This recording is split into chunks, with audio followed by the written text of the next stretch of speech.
বাসায় খুব সহজে দুর্দান্ত স্বাদের পারফেক্ট পাটিসাপটা পিঠা বানাতে চান? তাহলে আজকের রেসিপিটি শুধুই আপনার জন্য। আসসালামু আলাইকুম, কেমন আছেন সবাই? হীরাময়ী ব্লগ থেকে চলে এসেছি আপনাদের জন্য সুস্বাদু একটি রেসিপি নিয়ে। জামাইকে খুশি করতে চান? তাহলে আজকেই বানিয়ে ফেলুন এই রেসিপি ফলো করে পাটিসাপটা পিঠা। বিলিভ মি, এটা এতটা মজার ছিল বলে বোঝাতে পারবো না।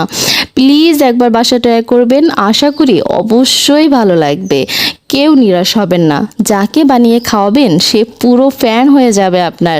আর আপনার হাতের পাটিসাপটা পিঠার স্বাদ সে কখনোই ভুলতে পারবে না, বারবার বায়না করবে আপনার কাছে। তাহলে চলেন শুরু করি আজকের রেসিপি। প্রথমে আমি একটি বাটিতে নিয়ে নিলাম 2 কাপ চালের গুঁড়া, 1 কাপ ময়দা, আধা কাপ গুঁড়ো দুধ, 1 কাপ চিনি, অল্প একটু লবণ দিয়ে ভালোভাবে মিশিয়ে নেব। এখন অল্প অল্প করে পানি দিয়ে মিশিয়ে নেব। 2 চামচ গুড় দিয়ে আবারও ভালো করে মিশিয়ে নিব। ঢাকনা দিয়ে এখন রেস্টে রেখে দিলাম 10 মিনিট। এখন পুর রেডি করে নিব।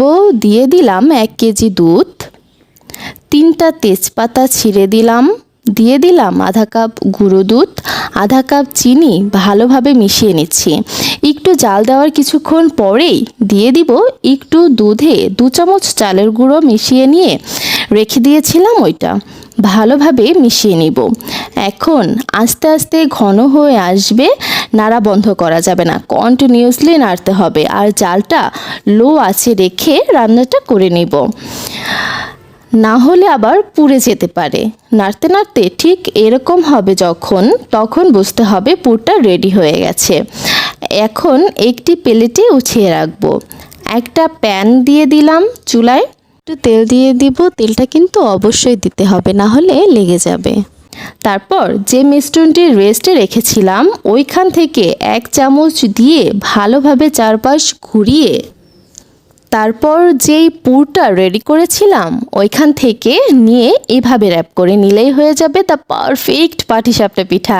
আর যদি এর টেস্টের ব্যাপারে বলি তাহলে বেস্ট পাটিসাপটা পিঠা।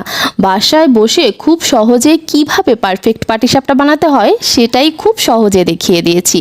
মাশাআল্লাহ, কতটা লোভনীয় হয়েছে দেখতে, যেমন সুন্দর দেখতে খেতেও ভীষণ সুস্বাদু। প্লিজ সবাই একবার হলেও ট্রাই করবেন, অবশ্যই ভালো লাগবে। যদি ভালো লেগে থাকে তাহলে প্লিজ আমার ইউটিউব চ্যানেলটি সাবস্ক্রাইব করবেন আর ফেসবুক পেজটি ফলো দিয়ে দিবেন। আপনাদের একটি লাইক আর কমেন্ট আমাকে অনেক বেশি উৎসাহ দেয়। এতক্ষণ ধরে যারা আমার ভিডিওটি দেখেছেন তাদের জন্য অনেক অনেক ভালোবাসা আর দোয়া। আল্লাহ হাফেজ।